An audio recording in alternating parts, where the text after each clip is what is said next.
ver o capítulo 4 do livro, tá? Do nosso livro Deitel, tá? Então aqui tem os objetivos, tá? Vocês podem ver, só que eu não vou cobrar de vocês o comando switch, tá? Vamos ver a parte principal desse capítulo são os comandos for e do while, que no capítulo anterior, capítulo 3, vocês viram, né? Que temos o while para fazer repetição, né? Então, alguns aspectos essenciais da repetição nós vamos ver. Então, aqui ele está falando na introdução, né, que a gente vai ver aqui, né, o for, o do while. Vamos ver os comandos break e continue, para que servem, tá? E, e aqui ele começa falando sobre a repetição em si. No capítulo 3 nós vimos, tá? Como é que é o comando while, que é o enquanto, né? Ou seja, enquanto nós tivermos uma lista de coisas para fazer, não termine, vai repetindo, né? O exemplo clássico da lista de compras no mercado, né? Então você vai comprando as coisas e quando tiver coisa na lista você vai repetindo, tá ok? Mas é importante de ver até quando nós vamos repetir. E temos que ver uma condição de continuação, né? Uma condição de continuação desse loop, né? Então, temos dois tipos de repetição, por contador e por sentinela, que vocês já viram lá no capítulo 3, para quem leu, para quem acompanhou, tá? E a por contador é repetição definida, porque nós sabemos quantas vezes vai ser repetida. A por sentinela é uma indefinida, porque nós não sabemos até quando vai ser repetida, mas existe uma condição de parada. Geralmente é um valor que você coloca que ela vai repetir até que você dite um valor. É o exemplo clássico de aqueles questionamentos, né? Você quer continuar até aqui? Quer continuar? é, Tem mais uma coisa para comprar? Sim ou não? Né? Se você, o cara digitar não, então você já acabou a repetição, né? Bem, na repetição controlada por contador, então temos que colocar uma variável de controle, né, para poder contar. E vocês viram que tem um contador, onde temos que colocar esse contador o valor inicial dele, né? E temos que colocar o valor final dele também, ou seja, até quando ele vai repetir, né? Estrutura básica de um while, né? Então, você vê então, e no caso da sentinela, nós vamos ver que o número exato de repetições não é conhecido com antecedência, né? O valor sentinela indica o fim da entrada de dados, ou o fim dos dados, tá? Então, a repetição controlada por conta exige o nome de uma variável de controle, o valor inicial e de quanto vai ser incrementada ou decrementada, a fim de que ela possa um dia alcançar, algum momento alcançar o valor final e sair dessa repetição, tá? Então, vamos colocar aqui, tem uma declaração, né, um exemplo na figura 4.1, que a gente vai ver aqui no próximo slide. Vocês estão vendo, acompanhando aí, na linha 3, include sdio.h, na linha 6, int main void, tá? Isso aqui todo mundo já sabe o que é. Agora a linha 8. Int contador recebe 1. O que é isso? Esse caso é uma variável contadora que nós estamos atribuindo o valor inicial. E na linha 10 está while contador, na linha 10 aqui, né? While contador menor ou igual a 10. O que isso quer dizer? É que enquanto o contador, o valor da variável contador for menor ou for igual a 10, faça as coisas que estiverem entre essas duas chaves, a chave que abre na linha 10 e a chave que fecha na linha 13. Então faça esses dois comandos aqui, um printf, valor do contador, e some, né, contador recebe contador mais 1. Para quem leu o capítulo 3, vê que mais contador, né, o contador mais, quando recebe contador mais 1, é a mesma coisa. Tem uma diferença entre o mais na frente e o mais depois. Essa diferença eu vou deixar para vocês lerem no capítulo 3. Tá? Bem, que ele faz aqui? Observe que a estrutura básica é colocar um valor inicial, o valor que a gente coloca aqui, tá? Na linha 8, uma condição de parada, na linha 10, e 12 é de quanto em quanto ele está incrementando. Beleza, o que ele faz? A saída mostra aqui. Se vocês colocarem para reproduzir esse programa aqui, vocês vão ver que ele vai estar no... ele vai escrever esses 10, né, números aqui. Bem, isso é utilizando o while. Vamos colocar, tá, uma nova situação. Se eu utilizar a expressão controlada por computador, mas usando um outro comando, que é um comando for, tá? E aqui ele vai colocar, explicando aqui os detalhes do while, né? Não vou passar... Tem muitas coisas aqui que eu não vou me prender a alguns slides, tá? Se vocês quiserem, podem dar um pause, lerem, fiquem à vontade. Dúvidas podem mandar para mim, tá bom? E agora vamos entrar na estrutura repetição for. O for, que é o para, né? Ele é na seguinte estrutura. Ele tem em uma linha só, no caso aqui desse exemplo, na linha 12, ele faz aquelas três coisas, as três coisas que o while faz. Então, no while tem que ter um valor inicial atribuído, a condição de parada e de quanto eu estou incrementando. O for faz tudo isso em uma só linha. Né? Olha, compare slide 17 com slide 10. Né? Olha aqui, ó, linhas 8, 10 e 12, e aqui só na linha 12, aqui, né? O for, para, ele diz assim, ó, para variável contador receber 1, ponto e vírgula. Enquanto o contador for menor ou igual a 10, ponto e vírgula, incremente o contador de 1 em 1. É isso que ele está fazendo aqui, tá? E só faz o printf. Olha quantas linhas nós economizamos. Enfim, a saída vai ser a mesma, ele faz a mesma coisa que aquele while. Então o for é um tipo de repetição controlada por computador, tá? É uma estrutura que é usada para repetição controlada por computador específica. Em vez de você usar o while para computador, você pode utilizar para repetição controlada por computador, né? Você pode utilizar o for. Bem, quando a for começa a ser executada, a variável de controle contador é declarada e inicializada em 1. Então é verificada a condição de continuação do loop, contador menor ou igual a 10 aqui. Com o valor inicial do contador é 1, a condição é satisfeita. Então você vai imprimir o valor 1 e vai fazendo. Então você já vai dar essas voltas, né? 1, 2, 3, 4, 5, 6, 7, 8, 9, 10. Chegou em 10, aí 10, beleza, imprime 10. Quando for 11, ele verifica, 11 é menor ou igual a 10? Não. Então ele sai daqui. Da mesma forma que ocorre com o while, ok? E aqui mostra a estrutura básica do for. Palavra-chave for, abre parênteses, a variável de controle, contadora, né, aqui, valor inicial atribuído, poderia, se quisesse, começar com 5, poderia. Só que aí iria escrever só 5, 6, 7, 8, 9, 10. 6 valores, né? Exemplo. Ponto e vírgula obrigatório, a condição de parada ou continuação do loop, né?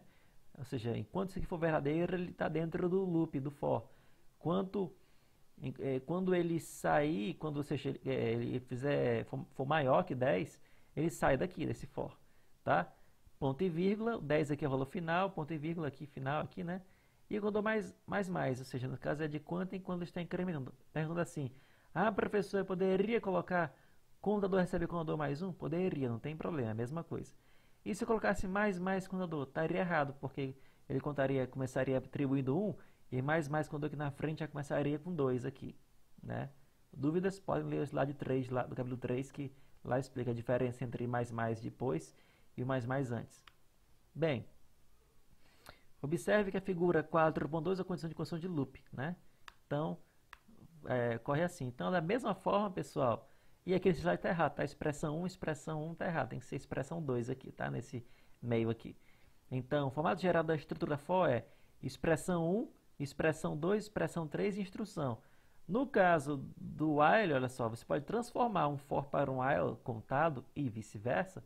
Então, assim, expressão 1, expressão 2, né? Não aqui, instrução e expressão 3. Esse 3 aqui o de quanto em quanto vai ser incrementada, né? Então, a gente pode utilizar essas estruturas aqui conforme for conveniente. Professor, vou usar o for ou while? Observe que o while é mais geral. O for é um caso específico de while, para repetições contadas, né? Controladas por contadores. Utilize a estrutura que você quiser. Não sou contra, tá? Nenhuma nem outra. Aqui são equivalentes, tudo bem? O for também pode ser feito por expressões, pessoal. Podem ver aqui, né? No caso, colocou com variáveis, tá? Façam como for conveniente, né?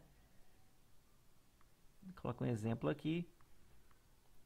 Aqui é a representação em fluxograma Para quem não está familiarizado com repetição em fluxograma, como é que se representa uma repetição por fluxograma? Ora, qualquer repetição por um fluxograma, seja while, for, do while,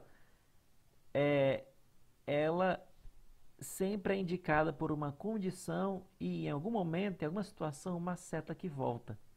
Observe que forma um ciclo aqui, ó, um ciclo. Então, quando no fluxograma existe um ciclo, é porque existe uma estrutura de repetição. Ok? Nesse caso aqui é a execução do for, né? Onde recebeu inicialmente, aí verifica quanto contador menor ou igual a 10, se for verdadeiro, se for menor ou igual a 10 ainda, imprima o contador, acrescente um ao contador. Aí volta, e vai, 2, 3, 4, 5, 6, até quando chegar em 10, beleza, também continua. Quando chegar em 11, opa, contador menor ou igual a 10? Não, quando chegar em 11, vai ser falso e ele vai fechar aqui. Alguns exemplos, né? Aqui um exemplo aqui, ó. Alterne a variável de controle de 7 a 77, intervalo de 7. Para receber 7 menor ou igual a 77 e maior ou igual a 7, ou seja, vai de 7 em 7. Você pode fazer assim, dependendo do tipo de problema que você for lidar, tá?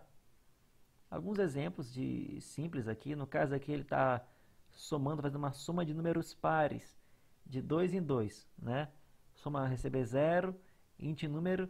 Para quem viu os exemplos do while no Blue 3, cabelo passado, tá? Vocês sabem que existe a variável contadora e também existe uma variável chamada acumuladora, que é a variável de soma, né? Geralmente é chamada de soma, um somatório. Se inicializa com 0, por quê? Porque se eu quero somar vários valores que estou repetindo, inicializo com 0 e vou acrescentando cada valor lido. Ou seja, por exemplo, quero saber as notas do aluno, a soma de todas as notas dos alunos da classe. Então eu vou ler a primeira nota do aluno, primeiro aluno, a nota dele. Ele tirou 10, beleza, 10. O segundo aluno tirou 8, então pega 10, agora pega 10 mais 8, fica 18. Aí vai somando, até no final da nota final. Mas inicialmente eu tenho que começar com 0 aqui, tá? Para poder fazer essa soma. Então ele está somando 2 em 2. Desculpa, ele está acrescentando 2 em 2 em cada número e está somando. É a soma dos termos de uma PA de razão 2, que vai de 0 até 100. Então, vai somar, a resposta vai ser 0, mais 2, mais 4, mais 6, mais 8, mais 10. No final, o resultado vai dar 2.550. Para isso, você coloca número, recebe 2. Número menor ou igual a 100, número recebe número mais 2. Mais igual a mesma coisa que número recebe número mais 2, tá? Soma recebe soma mais número, ou seja, inicialmente começa 2, né? Então, 0 recebe 0 mais 2, aí fica 2. Aí, próximo agora, como é mais igual a 2, o próximo é 4. Então, 2 recebe 2 mais 4, aí fica 6. Aí vai executando assim. Outra forma de escrever o for, tá? Não cobro de vocês isso. Essa forma aqui é melhor, tá? Aqui é um exemplo, pessoal, de juros, tá? Juros simples, uma taxa que trabalha aqui com essa expressão. Ele quer calcular que ele inverte R$ 1.000, é o valor inicial, SVP. Faz parte da fórmula, T vem de taxa, tá bom? Que é 5% ou 0,05, né? E N, no caso, N 10 anos, né? Nesse caso aqui nós estamos trabalhando com juros simples, tá bom? E o valor final é dado por essa fórmula aqui. Quanto vai ser ao final de 10 anos? A pergunta é, vai ser repetição controlada por contador ou por sentinela? Claro que vai ser por contador. Por quê? Porque está falando aqui, ó, 10 anos. Aí vocês podem ver aqui, ó.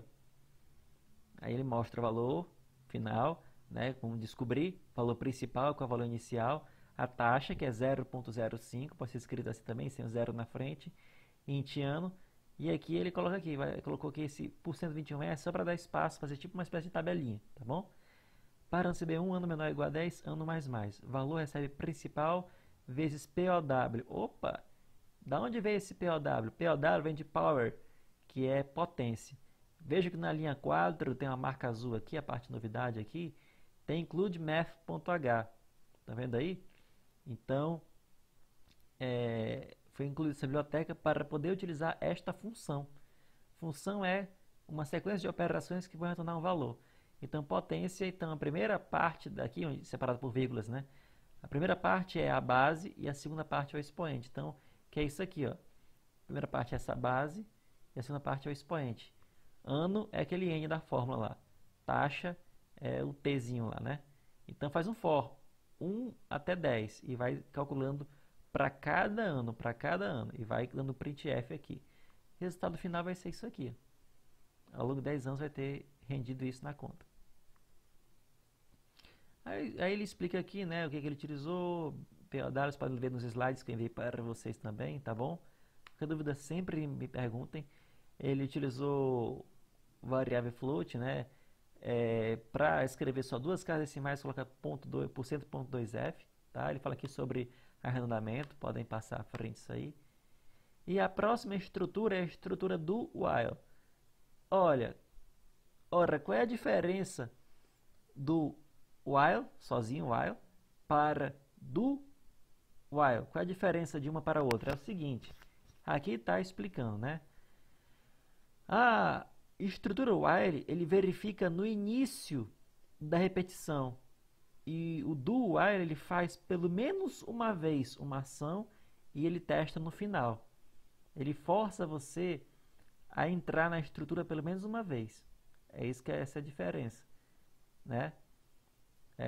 Por exemplo, se eu tiver um while condição, por exemplo, sei lá, se meu n tivesse maior, já maior que 10, logo de cara, lá no exemplo do slide 10, ele nem entraria no while. Então, o formato do while é esse aqui, do, instrução. Coloca do, pode colocar também entre chaves, tá? Do, abre chaves, instrução, fecha chaves, while, condição. E tá aqui, né? Vamos colocar um exemplo aqui. Aqui, ó. Na linha 10, temos aqui do, abre chaves, printf, contador, while, mais contador menor ou igual a 10. O que é isso? Já está somando já de cara já o contador, né? Então, ele vale 1 aqui e aqui já vale 2. Aí, próxima vez, escreve 2, aí depois 3. Aí vem para cá, escreve 3, aí depois 4, aí escreve 4, aí 5, aí escreve 5, aí 6, escreve, vai.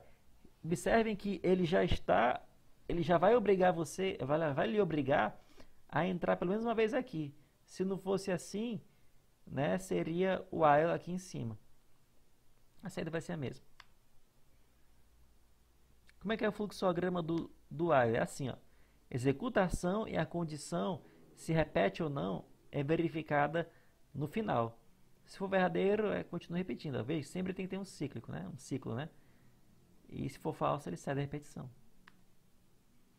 Comandos break e continue. Bem, a diferença básica deles é que o break, nós podemos executar o break para interromper abruptamente uma repetição. É possível isso. E o continue é para pular uma vez da repetição. Aí ele mostra aqui um exemplo, tá? Aqui, ó, no slide 61. Vejam esse for na linha 11, ó. For x cb1, x menor ou igual a 10, x mais mais. Aí faz uma verificação. If x igual a 5, break. Isso quer dizer, ele já vai sair do loop na marra aqui. Não vai chegar até o 10. Ou maior que 10. Não vai chegar. Vai escrever, colocou até o printfzinho aqui, né? Vocês vão ver que vai escrever só até 1, 2, 3, 4. Quando for 5, ele sai daqui. Acabou. Esse é o break. O continue, ele pula uma vez, ó. Vamos colocar aqui no continue slide 64 agora. For x cb1, x menor ou igual a 10, x mais mais. Se x é igual a 5, continue. Aí printf. O que isso quer dizer? Ele vai escrever 1, 2, 3, 4. Quando for 5, ele pula para a próxima. Vai logo para aqui. 6 para 6. Aí 6 é igual a 5? Não. Aí vai escrevendo 6, 7, 8, 9, 10. Está aqui, ó. Por isso que você está aqui. 1, 2, 3, 4, 6, 7, 8, 9, 10. É assim. Vamos ver o que mais aqui. Operadores lógicos. Bem, vocês devem ver um exemplo clássico que vocês só vão passar comigo na minha disciplina e nas demais professores, né, conforme o Cigar coloca essa regra, a regra do IFAM, se vocês tiverem média maior ou igual a 6 e frequência maior ou igual a 75%. Basta uma dessas condições não serem satisfeitas, vocês estarão reprovados. Então, operadores lógicos servem para a gente juntar condições mais complexas. Em vez de só uma condição, podemos colocar várias condições juntas, dependendo de cada situação. E temos o I lógico, que é a condição I, né? Como falei agora nesse exemplo, que utiliza esses dois sinais I comerciais. Ou o lógico, são duas barras, tá? São duas barras verticais. E o não, que é uma exclamação, tá? Negação lógica. A regra é bem clara, pessoal. Uma condição composta, como esse caso aqui, ó, só vai ser verdadeira no caso do I, regra do I, se as duas forem verdadeiras. Basta uma ser falsa, que o resultado vai ser falso. Todinho. Que é o contrário, ou chama de dual, do ou. Basta uma ser verdadeira que a sentença toda vai ficar verdadeira. Só vai ser falsa se as duas forem falsas. Tá? É o contrário. E para isso existe a tabela verdade. Aqui é a tabela verdade do não, do ou, do i, desculpa, que aqui é do i, né? Aqui tem o ou. Ó. Aqui é um exemplo, tá? Tabela verdade. Para isso que servem esses operadores lógicos, né? E aqui, pessoal, aquela tabelinha que eu sempre falei para vocês, né? Qual é a regra de precedência se não tiver se tiver tudo numa mesma expressão? Os operadores mais, menos, menos, né? De incremento, decremento, né? Conta na mesma linha, sempre é o que vem na frente, tá? É o que vem primeiro. Aqui é o operador unário, no caso aqui é de sinal, aqui de não. Aqui são de verificação de tipo, tá? Aqui é o multiplicativo, vezes divisão, o módulo, no caso é o resto, tá? Aqui é a soma subtração.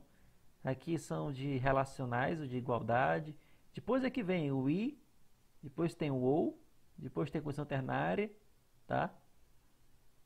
Depois tem a atribuição e depois o operador de vírgula, no caso de dois parâmetros, ou mais, né? Não confunda igualdade com atribuição, tá, pessoal? Que explica para vocês, tá? Esse aqui, assim, ó, vamos colocar isso aqui, se for igual, coloca dois sinais de igual. Deixa eu ver aqui, o que mais temos aqui de interessante. Bem, aqui vocês podem acompanhar nos slides e ver que aqui no final ele fala um resumo da programação estruturada, né? Então, nós nos baseamos em três estruturas básicas. A sequencial, né? Que a gente trabalha assim, ó, são as operações sequenciais, que essa é a estrutura mais básica. Temos a de seleção, verificação. Tem a switch, só que isso aqui eu não vou cobrar de vocês, é a seleção múltipla, tá? Várias opções, que isso aqui pode ser substituída por if else, tá? Que eu prefiro trabalhar com esse aqui, é bem melhor. Então a primeira sequência, a segunda de seleção e a última repetição. Temos a while, temos a do while e temos a for, tá? Aqui sim que funciona nos fluxogramas e essa é a ideia que eles passam aqui, tá? E algumas regras para ajudar vocês. E é isso, pessoal. Aqui vocês podem decompor. Aqui é a decomposição de grandes problemas dividindo para conquistar, né? Expandindo esses problemas. O problema que está tão grande aqui, a gente diminui de pequenas partes que fica maior o fluxograma, mas fica mais fácil de entender, né? Então, as três estruturas são essas: sequência, seleção e repetição, que é a base dessa disciplina, tá, pessoal? E é isso. Qualquer dúvida, podem perguntar, tá bom? A seguir, seguem exercícios.